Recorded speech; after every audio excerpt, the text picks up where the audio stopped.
Presiden minta anak-anak di Indonesia dapat akses pendidikan dan kesehatan. 3 hakim yang bebaskan Ronald Tanur ditangkap Kejagung. City hancurkan Sparta Praha 5-0, Haaland dan Foden gemilang.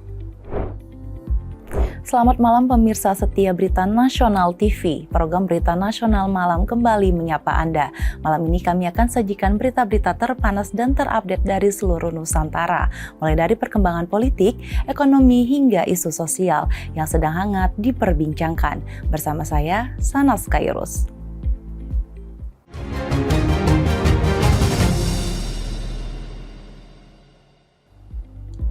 Presiden Prabowo menekankan pentingnya program kerja yang signifikan dan terukur antar kementerian.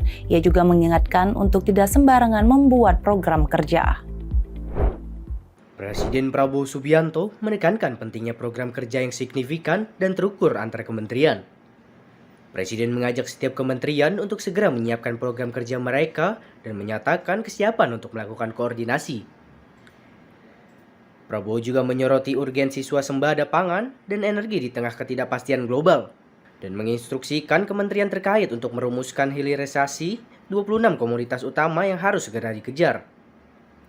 Dengan langkah-langkah yang sudah diperintahkan, Presiden Prabowo menunjukkan komitmennya untuk memperkuat perekonomian dan memastikan kestabilan nasional.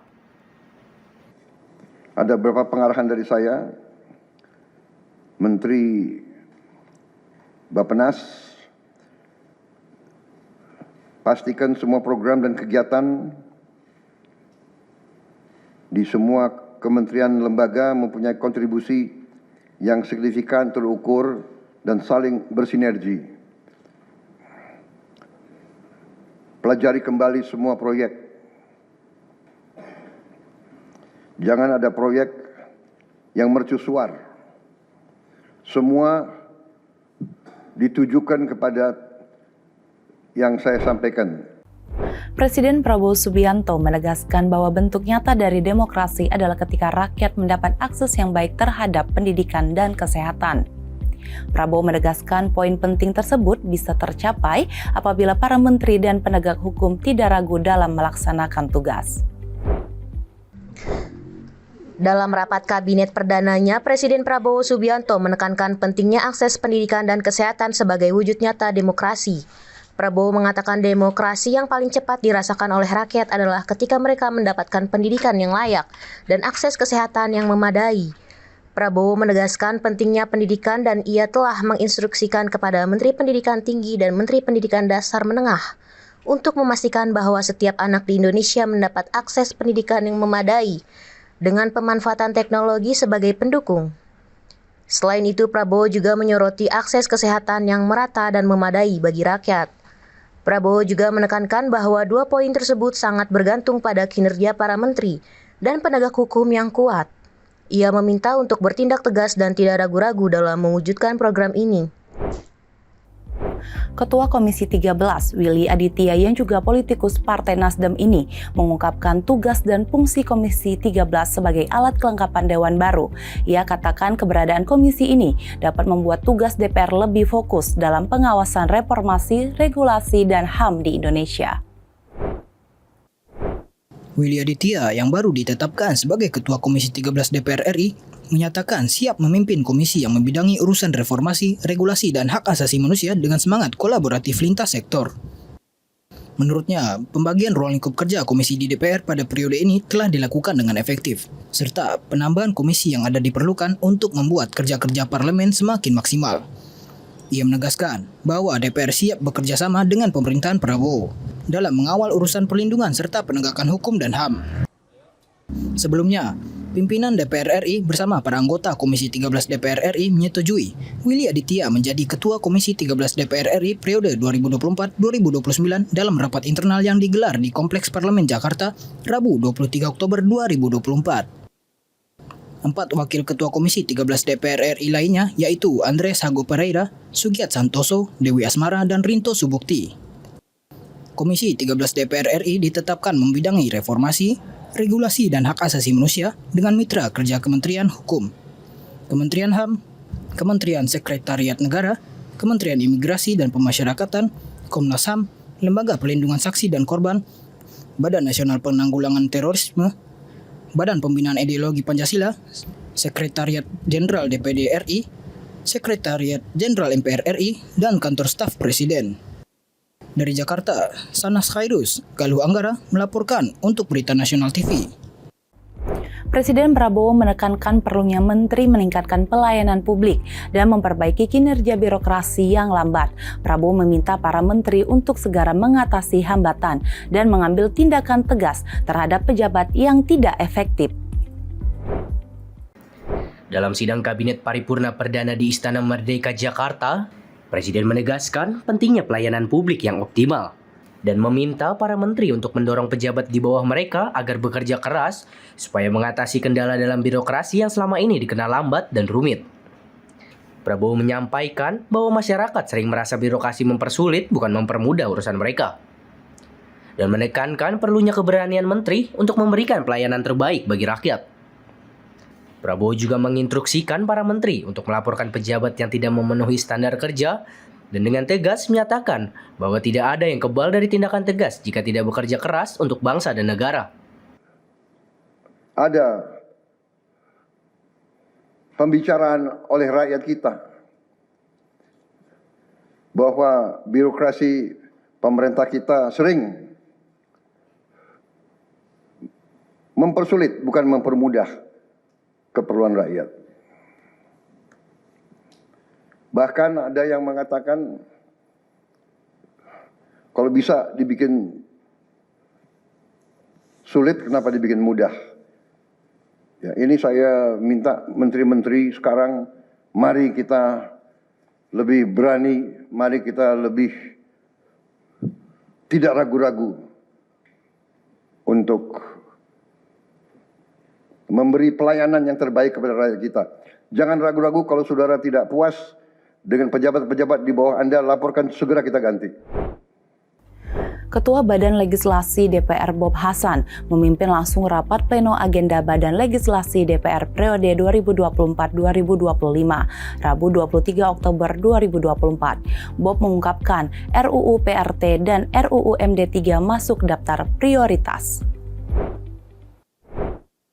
Ketua Balik DPR RI Bob Hasan mengatakan saat ini yang menjadi prioritas Balik adalah RUU Pekerja Rumah Tangga PRT dan RUU Majelis Permusyawaratan Rakyat, Dewan Perwakilan Daerah dan Perwakilan Rakyat Daerah MD3.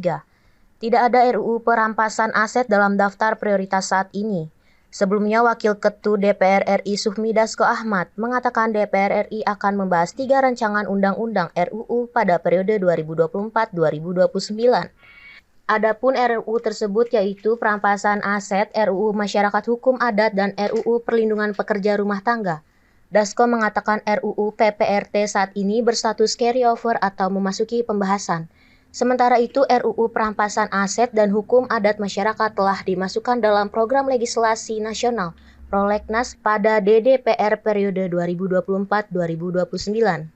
Jadi begini, jadwal kegiatan agenda kita ini tidak terlepas dari agenda 2020-2024. Ya itu. Jadi kami di sini kinerja Balik harus melanjutkan agenda. Di situ ada agenda prioritas. Pasti itu ada agenda prioritas. Jadi pertanyaannya agenda prioritas itu ada proseduralnya secara administratif di Balik ini. Jadi beda dengan prioritas di perspektif secara politis maupun publik, gitu. Tapi kalau secara administratif, ya itu sudah jelas bahwa ada berbagai agenda-agenda yang menjadi pembahasan secara prioritas, secara di rancangan undang-undangnya. Ada juga yang memang kita lebih mengedepankan bagaimana susunan prolegnas kita, karena 3 bulan ini ke depan untuk tahun 2025 perencanaannya seperti itu.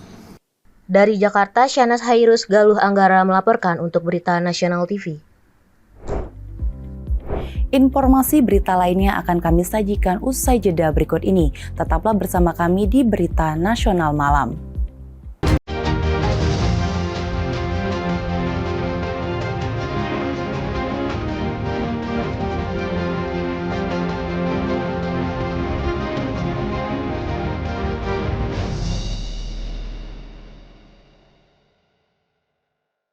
Presiden Prabowo Subianto menginstruksikan para menteri dalam Kabinet Merah Putih untuk lebih efisien dengan mengurangi kegiatan seremonial dalam perjalanan luar negeri yang tidak mendesak.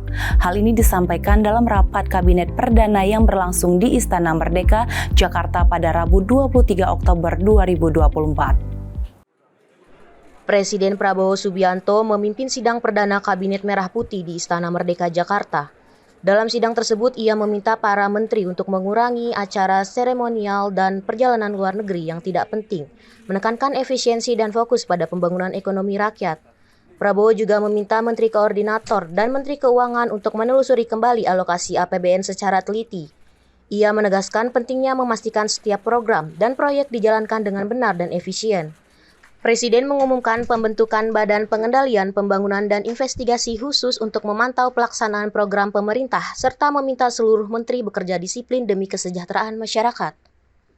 Kegiatan-kegiatan yang terlalu seremonial, terlalu banyak seminar, terlalu banyak sarana, terlalu banyak konferensi, terlalu banyak perjalanan luar negeri, mohon dikurangi. Kita harus memberi contoh. Fokus kita adalah pembangunan ekonomi kesejahteraan rakyat ke dalam. Jangan mengada-ada studi banding belajar pramuka ke negara lain. Saya minta efisien. Saya minta Menteri Keuangan, saya minta semua Menko, saya minta semua menteri telusuri lagi alokasi APBN, pelajari lagi DIPA, pelajari lagi. Saudara-saudara, kalau saudara perhatikan dalam pemerintahan yang saya bentuk, saya perkuat kepala staf kepresidenan. Saya perkuat itu, saya ada tambahan lagi Badan Pengendalian Pembangunan dan Investigasi khusus. Tugas mereka adalah memonitor semua program, semua proyek yang kita akan lancarkan. Presiden Prabowo berencana mengadakan kemah bagi para menteri di Akademi Militer Magelang guna memperkuat kerjasama tim dan keberanian. Dalam rapat Kabinet Perdana, Prabowo juga menekankan pentingnya efisiensi anggaran dengan mengurangi acara seremonial dan perjalanan luar negeri, serta mendorong pelayanan terbaik untuk masyarakat. Saya akan mengajak saudara-saudara ke Magelang, di mana kita akan melaksanakan beberapa hari menambah pembekalan, kemudian kita akan adakan koordinasi di tempat di Magelang, Jawa Tengah, di kawasan Akademi Militer. Daerah Magelang merupakan suatu sentra perlawanan kita terhadap penjajah mulai ratusan tahun. Dikenal sebagai daerah perjuangannya Pangeran Diponegoro di antara 5 gunung. Itu saya kira cukup membawa suatu aura tradisi keberanian, tradisi heroisme, tradisi cinta tanah air. Kejaksaan Agung menangkap 3 hakim Pengadilan Negeri Surabaya dan seorang pengacara yang memberi vonis bebas terdakwa Gregorius Ronald Tanur dalam kasus dugaan pembunuhan. Penangkapan ketiga hakim ini terkait kasus dugaan suap yang diterima melalui pengacara Gregorius Ronald Tanur. Hal tersebut disampaikan oleh Direktur Penyidikan Jaksa Agung Muda Pidana Khusus, Abdullah Kohar, di kantor Kejaksaan Agung Kebayoran Baru, Jakarta Selatan, Rabu malam. Abdullah Kohar menjelaskan penangkapan ketiga hakim tersebut terkait pemberian vonis bebas Ronald Tanur dalam kasus dugaan pembunuhan Dini Sera Afrianti di Pengadilan Negeri Surabaya. Setelah melakukan pengusutan terkait pelanggaran etik para hakim terkait vonis bebas tersebut dan berdasarkan bukti yang cukup, penyidik Jaksa Agung Tindak Pidana Khusus menetapkan 3 hakim dan 1 orang pengacara sebagai tersangka. Para tersangka tersebut adalah Erintuah Damanik, Mangapul, dan Heru Hanindyo, serta pengacara Lisa Rahmat yang diduga sebagai perantara pemberi suap. Selain penangkapan, tim penyidik juga melakukan penggeledahan. Setelah dilakukan pemeriksaan terhadap yang bersangkutan, jadi setelah yang bersangkutan ditangkap, setelah penggeledahan, kemudian dibawa ke Kejaksaan Tinggi Jawa Timur untuk 3 tersangka, kemudian yang untuk pengacara kita periksa di Jamditsus Kejaksaan Agung. Setelah dilakukan pemeriksaan terhadap para tersebut, maka pada hari ini tanggal 23 Oktober 2023, jaksa penyidik pada Jamditsus menetapkan 3 orang hakim atas nama ED, H dan M, dan 1 orang pengacara atas nama LR sebagai tersangka karena telah ditemukan bukti yang cukup adanya tindak pidana korupsi, yaitu suap dan atau gratifikasi. Polisi ringkus pelatih futsal yang cabuli gadis ABG di Kabupaten Bekasi, Jawa Barat. Pelaku diamankan tak lama korban melapor ke Polres Metro Bekasi sejak 2 pekan yang lalu. Kasus terungkap, para korban yang masih di bawah umur itu dijanjikan oleh pelaku masuk tim inti futsal tersebut. Dan beberapa korban juga dipacari oleh pelaku sehingga mau dicabuli oleh pelaku. Yang bersangkutan sebagai pelatih futsal itu ada 3 korban, korbannya masih di bawah umur semua, yang bersangkutan sih sudah dewasa lah. Namun iming-imingnya ini yang menarik. Yang pertama memang ada 3 korban pertama sama korban kedua ini didekati, nanti dijanjikan akan dinikahi, akan diberikan nafkah dan lain sebagainya, dijanjikan lah, intinya dipacari. Kemudian kalau yang paling menarik ini yang korban ketiga ini yang bersangkutan itu diiming-imingin. Intinya gini, si pemain futsal ini dia ada kendalanya tuh sering datang terlambat, kemudian di dalam tim tidak kompak. Nah, ketika hal tersebut ada permasalahan itu diiming-imingi sama si tersangka ini, udah kamu tenang aja, kamu nggak akan saya keluarkan dari tim, kamu tetap saya pertahankan, tapi kamu mau main sama saya ya, yuk ikut saya. Akhirnya terjadilah. Video seorang pria bertopi mengadang bus Transjakarta dengan senjata tajam viral di sosial media. Aksi pria itu sempat membuat penumpang Transjakarta dan pengemudi ojol di sekitar panik. Dalam video yang beredar di media sosial menayangkan peristiwa yang terjadi sekitar pukul 23.30 waktu Indonesia Barat saat lokasi kejadian bus Transjakarta berada di jalur seberang Sarinah Mall Tamrin, Jakarta Pusat. Dalam video terlihat bahwa mobil tersebut berhenti di jalur busway dengan kondisi semua pintu terbuka termasuk pintu bagasi. Tidak hanya itu, pengendara mobil yang diduga mengalami gangguan perilaku sebab berdiri di tengah jalan dan memicu kekhawatiran penumpang busway serta pengemudi di sekitar. Dalam video tersebut pula menunjukkan bahwa pria itu menaiki ojol dengan menodongkan senjata tajam ke leher ojol dan menyuruh ojol tersebut untuk membawanya ke tempat yang ia inginkan. Rekaman video aksi pengendara tersebut telah beredar luas di media sosial, memperlihatkan betapa berbahayanya insiden ini. Namun, pihak kepolisian belum memberikan tanggapan terkait kejadian tersebut.